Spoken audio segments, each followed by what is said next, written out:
The door to my house was slightly ajar when I returned. My hands still smelled like lilies. From the funeral. From the last bouquet I ever placed at my mother's side. Hi, I'm Logan Pierce. 38. Married for 7 years. No kids by choice, she said. My mother passed quietly in her sleep, but not before whispering something that lit a fuse inside me. Checked the second drawer in my desk after the service. Alone. Inside was the deed to 2 farmland properties in North Carolina, and a hidden will. Not only that, a third document. A mansion. Palm Beach. Paid off. All left to me. Only me. I drove home, heart pounding, ready to tell my wife and her family. Maybe, just maybe, this would be the moment we all came together for once. But as I reached for the doorknob, I paused. Laughter. Her voice. Her sister's. Her father's. He's so gullible, she was saying. Mom's gone now, he's got no one left. Then her sister chimed in. Did he believe you when you said you'd stay with him no matter what? More laughter. I didn't open the door. I took one step back. And in that moment, everything changed. I stood outside my own house like a stranger. Inside they were still laughing. Loud. Careless. My name came up again, this time with a sneer I'd never heard from her before. Once he signs over the house refinance, her father said, we'll be done babysitting his broke ass. You'll file, we'll split it clean. Then a clink of glasses. Celebrating. My fingers curled tight around the will in my coat pocket. They didn't know about it. Not yet. And suddenly, they didn't deserve to. So I walked away. Drove to the old diner off Route 9 where Mom used to take me when life felt too heavy. I slid into a corner booth, pulled out the documents and stared at my mother's signature. She had known. She knew what kind of people I was living with. And she trusted me, not them, with everything. That night I didn't go home. I booked a motel room under a different name. I called an attorney friend from college I hadn't spoken to in years. Are you still doing property law? I asked. He paused. Yeah. Why? I stared at the ceiling. Because I'm ready to disappear. Quietly. At 6 a.m., I sat with steam curling from my coffee cup and papers spread across the motel desk. 2 farms. A coastal mansion. And a will with one condition I hadn't seen before. Do not let them take what they never valued. Mom had handwritten that part. A warning dressed as wisdom. My phone buzzed. 17 missed calls from my wife. A voicemail. Logan, where are you? You just vanished? We need to talk. Dad said we can fix this if you just stop being dramatic. I didn't reply. Instead, I sent a short email to the family accountant, someone who'd always respected my mother. Effective immediately, freeze all remaining shared assets. Legal review pending. Logan Pierce.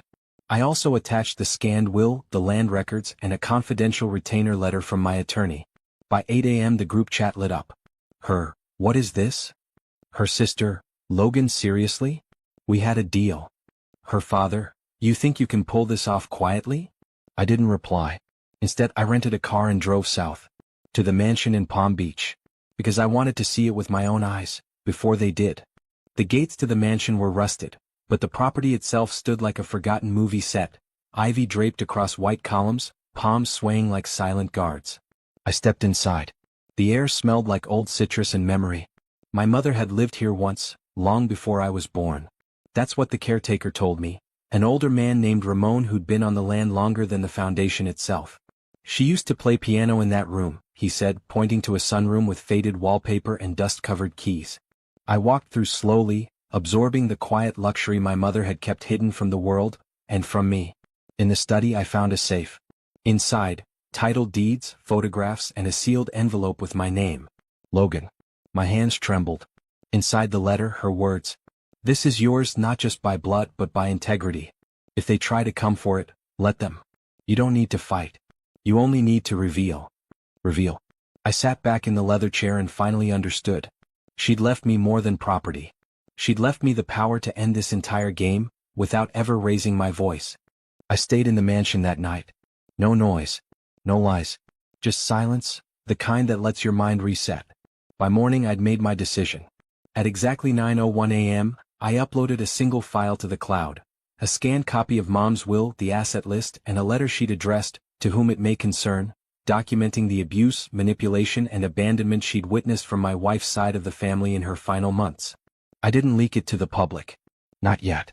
Instead, I forwarded it to one person, my wife's corporate compliance officer.